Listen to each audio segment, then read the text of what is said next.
Hey guys, Brittany Eicher here. We've got Cooper. This is day 40. I don't know how many actual rides he's got at this point, but we're gonna bridle up and get going. We've already done our groundwork. He's pretty calm tonight. I'm hoping that I didn't do so much groundwork that he doesn't have some energy left for me today. I've got a pattern set up with some barrels and cones on a square, and I'm gonna show you hopefully we're gonna see if we have better forward motion from Cooper. I'll show you how I kind of use a square for some exercises. You'll see some figure eights, and then I change the figure eights. Anyway, we're gonna see if we make it that far. But I was gonna bridle him for you. Cooper's been kind of off and on with bridling the whole time that I've been working with him. Some days he bridles up great. Other days, like my last video, he really kind of threw his head around and fought me. I try really hard to not necessarily fight him on that, but just wait until he's in a better frame of mind and still go ahead and bridle up and ride. If a horse is really having trouble by, say, day 50 or 55, then maybe I'll spend some time really focusing on the actual bridling. But I find a lot of times for these youngsters, it's just a matter of them finding out that this doesn't hurt, and I can do that on a more slow, like I don't have to make it a full lesson. I just do it every day and we just kind of make it work. And then the other thing I do is I've got a few specific techniques. I teach a head down cue. I'll squeeze a little in that pole area till they drop their head, so that he knows how to just get down like that for me. Eventually he shouldn't wiggle as much to the side, he'll just come down. The other thing I do is I'll support by putting my elbow over his neck, bring that bridle right in front, and then sometimes I'll purposefully push it behind the chin like this, so that every time it comes in front of his face doesn't necessarily mean I'm trying to put it in his mouth. I will ask him to lift up a little there. I'll keep him from turning away from me by pulling on that bridle. So that's why I like this positioning a lot. I see a lot of people with not the greatest technique when it comes to bridling, and so then they have trouble and they're like, well, my horse hates the bridle. And it's like, well, yeah, because you're coming at him like this. Like, who wants to be approached that way? That's very scary, even for somebody, you know, just in general, it's just not a cool way. So I like to just come over the top here, let it hang on their nose. If they do really good, I might take it away. I'm not gonna let him go away from me. I'll use my knee a little here to bump him if he drops his head too far down. There we go. Lift him up just a little. Ask him here. And I'm not afraid to use my thumb up here along the gums a little and press and say, hey, you need to open your mouth for this. And they get to where they usually take it pretty easy. There we go. I like that quite a lot. Ears, I switch hands at that point. I push the ears forward through the bridle. I try not to bend the ears too much if I can help it. And Cooper here, his thing is just, I just don't want to. He's not necessarily afraid, I don't believe. In general, his attitude is more of a horse that, I just don't really like what you're doing. So that's also where I tend to just kind of say, no, you got to do it anyway. Whereas if I had a horse that was super afraid of the bit or super afraid of me touching on their ears and being up here and stuff, I would make that a little bit more specific of a exercise that I work on. Whereas this horse here, he's just like, what's in it for me? And can I have snacks? And will you please leave me alone if I fight a little bit? So my answer to him is usually, no, we're gonna do this anyway. So anyway, I'm gonna just finish getting gathered up here and get on and see how he feels. We're still working on a little bit of that going forward. We're still working on just general control when I slide down and take a hold of his rein. He likes to sometimes leak his shoulders out sideways or not turn the greatest. So I'm hoping that by working on this square exercise that might help him a little bit, kind of get the idea of what we're doing, but we'll just see how it goes. I might end up having to abandon that. I often like to come out with a plan, but I also have no issue with abandoning a plan if it's just not working. The horse has to tell me when they're ready to do what things. There's some general ideas, but a lot of it is feeling out the horse, and so we'll just see how it goes. It's one of the reasons why I don't like to plan out my videos too much or promise any videos ahead of time, because I just don't always know where the horses are going to be at. All right, always rein up in here in the mane on these babies, making sure they stand still nice for us. Don't start a bad habit of walking forward. Slide on, sit gentle. Keep holding that bit until he relaxes. I'm gonna wait till he kind of gives to me a little bit more than he has there. Then I'll let him go. Anyway, so we're just gonna see how this goes.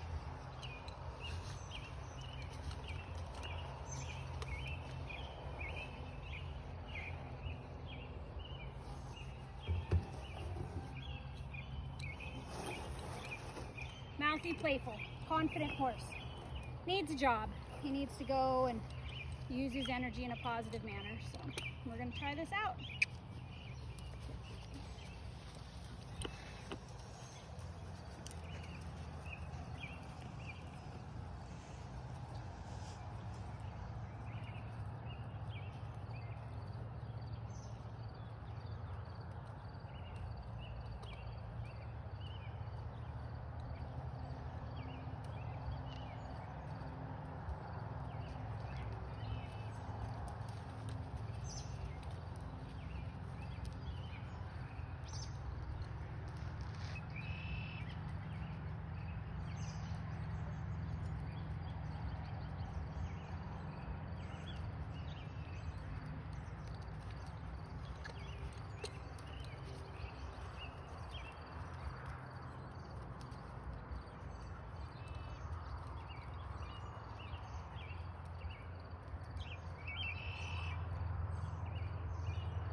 I'm gonna keep working on this with Mr. Cooper, and it's just gonna get smoother and smoother and smoother. I'm actually really proud of how he did tonight.